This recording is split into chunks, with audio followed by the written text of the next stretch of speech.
करता हूं। दोस्तों, देश की कद्दावर नेता बीएसपी सुप्रीमो बहन कुमारी मायावती जी ने एक बहुत बड़ा ऐलान किया है। एक देश एक चुनाव की आहट से बीएसपी सुप्रीमो इस समय एक्शन में नजर आ रही है। बहुत बड़ा फैसला लिया है और इसे कहीं ना कहीं बीजेपी का बीएसपी सुप्रीमो ने खेल खराब कर दिया है दोस्तों। तो दोस्तों, एक देश एक चुनाव है क्या, साथ ही साथ क्या लोकसभा का चुनाव नवंबर दिसंबर में होगा, इस पर आज मैं विस्तार से बातचीत करने वाला हूं। साथ ही साथ बीएसपी सुप्रीमो ने क्या ऐलान किया है उस पर भी मैं विश्लेषण करने वाला हूं।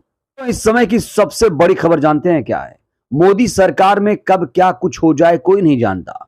मोदी सरकार गुपचुप तरीके से चाल चल रही है, अपने एजेंडे तय कर रही है, लेकिन विपक्षियों को, देश को इसकी कोई आहट नहीं है।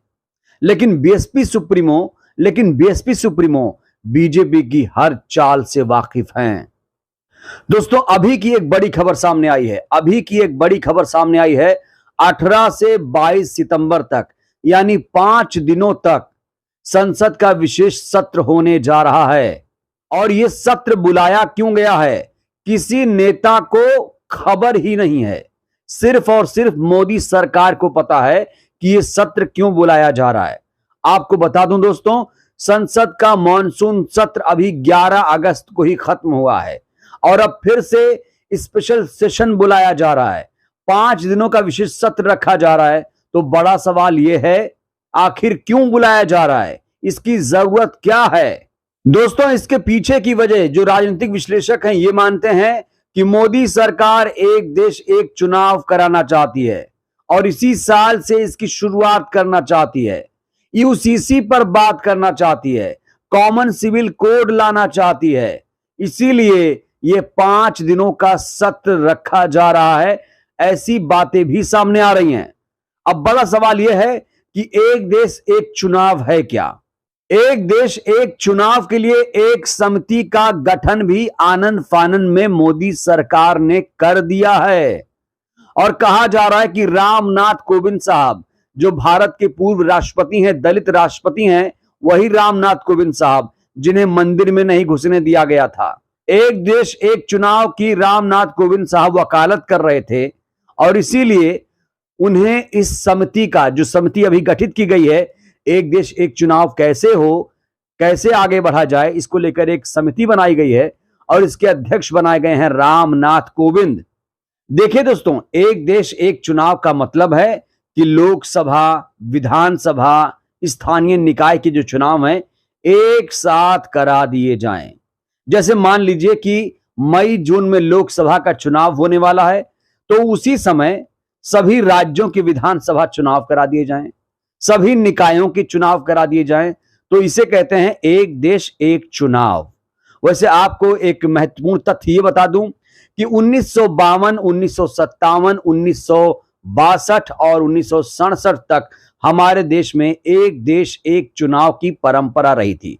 और दोस्तों, आप इसकी व्यवहारिकता भी जानते हैं कि विधानसभा कभी भंग हो जाती है, कभी लोकसभा भंग हो जाती है। तो ऐसे में यह व्यवहारिक नहीं रहा। 5-5 साल में चुनाव होते हैं और इसीलिए कभी विधानसभा के चुनाव हो गए, कभी लोकसभा के चुनाव हो गए, कभी स्थानीय निकाय के चुनाव तो 1990 के बाद ही शुरू हुए हैं। जो हमारी स्थानीय सरकार होती है, पंचायती राज जब व्यवस्था लागू हुई देश में, तब ये चुनाव अस्तित्व में आए। तो खैर, अब मोदी सरकार एक देश एक चुनाव की दिशा में आगे बढ़ रही है और जो संसद का विशेष सत्र है वो इसी को लेकर एक रणनीति गुपचुप तरीके से मोदी सरकार बना रही है। दोस्तों, इस समय बीजेपी एक देश एक चुनाव को लेकर इसलिए भी आगे बढ़ना चाहती है क्योंकि इसी साल 5 राज्यों में विधानसभा के चुनाव है। मिजोरम, मध्य प्रदेश, छत्तीसगढ़, राजस्थान और तेलंगाना, यहां पर चुनाव होने वाले हैं, विधानसभा के चुनाव होने वाले हैं। और कहा जा रहा है कि लोकसभा का चुनाव भी नवंबर दिसंबर में विधानसभा के चुनाव होने वाले हैं। और अब कहा जा रहा है कि मोदी सरकार लोकसभा का चुनाव जो मई जून में होने वाला है 2024 में, उसे इसी साल करवा लेना चाहती है। तो क्या मोदी सरकार लोकसभा का चुनाव नवंबर दिसंबर 2023 में करा लेगी? ये बहुत बड़ा सवाल है, क्योंकि दोस्तों मोदी सरकार अभी से ही तमाम प्रत्याशियों का ऐलान कर रही है। दिल्ली में आपने देखा किस तरीके से प्रत्याशियों का आनन फानन में ऐलान किया जा रहा है और किस तरीके से लोकसभा चुनाव की तैयारी में बीजेपी एकदम जुट चुकी है, तो इसे एक आहट है कि क्या समय से पहले चुनाव हो जाएगा, समय से पहले लोकसभा का चुनाव हो जाएगा, मध्यावधि चुनाव की तरफ क्या हमारा देश बढ़ रहा है। और यही आहट पहचान लिया है बीएसपी सुप्रीमो मायावती ने। अब दोस्तों यहां बड़ा सवाल यह उठता है, क्या देश में इससे पहले भी समय से पहले लोकसभा के चुनाव हुए हैं? तो जवाब है हां, हुए हैं। 5वीं लोकसभा का चुनाव 1971 में इंदिरा गांधी जी ने समय से पहले चुनाव करा लिया था। 8वीं लोकसभा की बात करूं तो राजीव गांधी जी ने समय से पहले चुनाव करा लिया था। वहीं अटल बिहारी वाजपेयी की सरकार थी 2004 में, तो समय से पहले ही उन्होंने चुनाव करा लिया था। यानी 2 बार कांग्रेस ने समय से पहले चुनाव कराया और 1 बार बीजेपी ने समय से पहले लोकसभा का चुनाव देश में कराया है। तो 2 बार कांग्रेस ने, 1 बार बीजेपी ने, और ऐसे लग रहा है कि मोदी सरकार इसे बराबर करना चाहती है। यानी 2 बार बीजेपी, 2 बार कांग्रेस वो करना चाहती है। इसीलिए देश में एक देश एक चुनाव कराने की कोशिश है और ऐसा लग रहा है कि लोकसभा का चुनाव नवंबर दिसंबर में हो जाएगा। दोस्तों, एक देश एक चुनाव को लेकर बीजेपी के तमाम नेता अपने अपने तर्क दे रहे हैं। अब सुशील कुमार मोदी साहब कह रहे हैं कि समय से पहले लोकसभा का चुनाव नहीं होगा। वहीं इसको लेकर एक लेख भी छापा गया है, हम समय से पहले चुनाव क्यों कराना चाहेंगे, बीजेपी सूत्र। इसमें लिखा गया है कि दुनिया के तमाम नेताओं की तुलना में मोदी की वर्ल्ड लीडर्स की रैंकिंग में पहला स्थान है। मोदी फ्रांस के इमैनुअल मैक्रों, अमेरिकी राष्ट्रपति जो बाइडेन जैसे नेताओं से भी पॉपुलर हैं। तो हम समय से पहले चुनाव क्यों कराना चाहेंगे। लेकिन दोस्तों, भले ही बीजेपी ये कह रही हो, दलील दे रही हो, तर्क दे रही हो कि वो समय से पहले चुनाव नहीं कराना चाहती है, लेकिन जो समिति का गठन किया गया है वो चीख चीख कर कह रहा है कि बीजेपी इस दिशा में आगे बढ़ रही है। और बहन कुमारी मायावती जी ने इसका सपोर्ट किया कहीं ना कहीं। वो चाहती हैं कि बीजेपी समय से पहले लोकसभा का चुनाव करा ले, यानी जो लोकसभा का चुनाव मई जून में होने वाला है 2024 में, वो नवंबर दिसंबर 2023 में हो जाए। मैं बताता हूं दोस्तों, मैं आपको बताऊंगा कि मायावती जी ने ये स्टैंड क्यों लिया है, इसका समर्थन क्यों लिया है। सबसे पहले मैं आपका उनका एक बयान सुनाता हूं। उनका एक बयान आप ध्यान से सुनिएगा, वो क्या कह रही हैं। दोस्तों, बीएसपी सुप्रीमो सोशल मीडिया पर काफी एक्टिव हैं। हर मुद्दे पर वो अपनी राय बेबाकी से रखती हैं और एक देश एक चुनाव के मसले पर भी उन्होंने अपनी राय जाहिर कर दी है। उन्होंने कहा कि लोकसभा चुनाव समय से पहले होने की संभावना है, इसीलिए बीएसपी पार्टी अपने संगठन की मजबूती कर रही है। सर्व समाज में, सभी समाज में जनाधार बढ़ाने की लगातार कोशिश जारी है। उम्मीदवारों का चयन हो रहा है और इसको लेकर यूपी के बाद अब उत्तराखंड के छोटे बड़े सभी पदाधिकारियों की बैठक संपन्न हो चुकी है। यह क्रम राज्यवार जारी रहेगा, यानी उत्तर प्रदेश, उत्तराखंड के साथ साथ हरियाणा, पंजाब, मध्य प्रदेश, राजस्थान, मिजोरम जैसे तमाम राज्यों के लिए ऐसे ही रणनीति बनाई जा रही है। तमाम जो पदाधिकारियों की बैठकें हैं वो की जाएंगी, रणनीति तैयार हो रही है। यानी बीएसपी एकदम तैयार है। बीएसपी चाहती है कि नवंबर दिसंबर में चुनाव हो जाए और चुनाव होगा तो उससे कोई दिक्कत नहीं है, क्योंकि बीएसपी इस समय एकदम मजबूती के साथ, सक्रियता के साथ चुनाव लड़ रही है। अब दोस्तों, बड़ा सवाल यह है कि बीएसपी सुप्रीमो ने ऐसा क्यों कहा, बीएसपी सुप्रीमो ने इसका समर्थन क्यों किया कि मध्यावधि चुनाव हो जाए, समय से पहले चुनाव हो जाए। अब मैं इसके पीछे आपको 3 कारण दूंगा। तो दोस्तों, जिस तरीके से बीएसपी सुप्रीमो ने अपने अंदाज में कहा है कि मध्यावधि चुनाव हो सकता है, समय से पहले लोकसभा चुनाव हो सकता है, उसी दिशा में अखिलेश यादव ने भी ट्वीट किया है। और अखिलेश यादव ने एक मारक ट्वीट किया है जिसके बाद बीजेपी के होश उड़ने तय हैं, क्योंकि साफ तौर पर यहां एक चैलेंज दिया गया है बीजेपी को समाजवादी पार्टी की तरफ से। और ये जो ट्वीट है दोस्तों, बहुत ही शानदार ट्वीट है। आप जरा ध्यान से इसको देखिएगा। अखिलेश यादव जी ने ट्वीट किया है।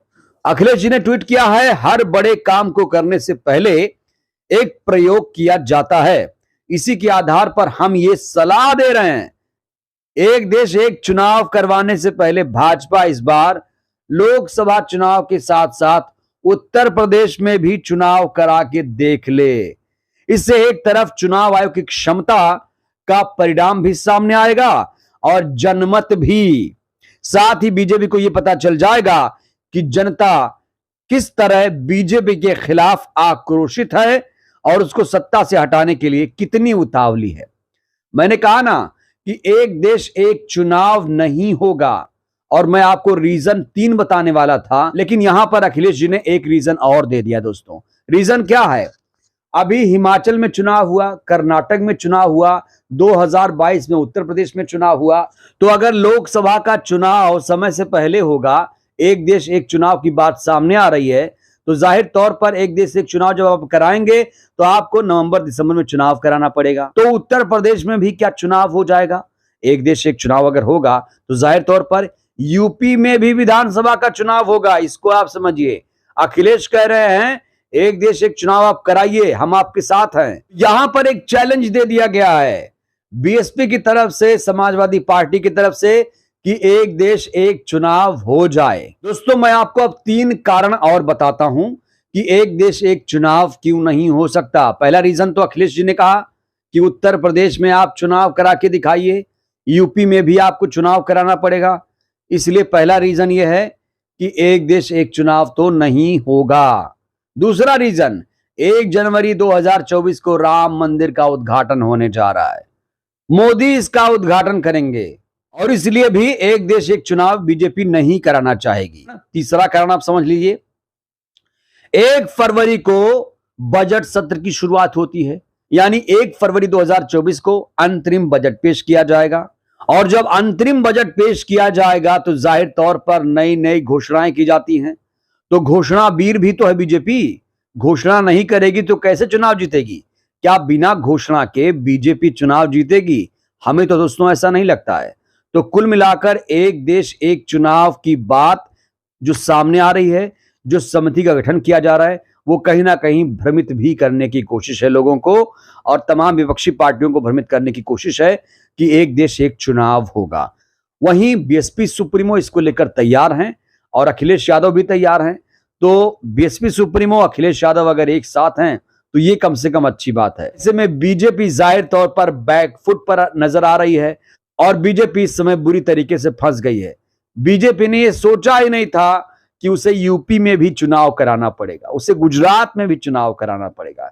जाहिर तौर पर फिलहाल की संभावनाओं को देखकर लगता है कि फिलहाल एक देश एक चुनाव तो इस साल नहीं होगा। तो दोस्तों, इस वीडियो में फिलहाल के लिए बस इतना ही। अब मैं आपकी राय चाहूंगा, क्या एक देश एक चुनाव होना चाहिए? और जिस तरीके से बीजेपी अपने एजेंडे तय कर रही है, क्या बीजेपी फिर से सत्ता में आएगी? क्या बहुजन एकजुट है? इस सवाल का आप लोग जवाब दीजिए। हमें आपके जवाब का बेसब्री से इंतजार रहेगा। दोस्तों, वीडियो को लाइक करिए, चैनल को सब्सक्राइब करिए, सहयोग करिए, वीडियो को जन जन तक पहुंचाइए, जिससे बहुजन समाज जागरूक हो। जय भीम, जय भारत, जय संविधान।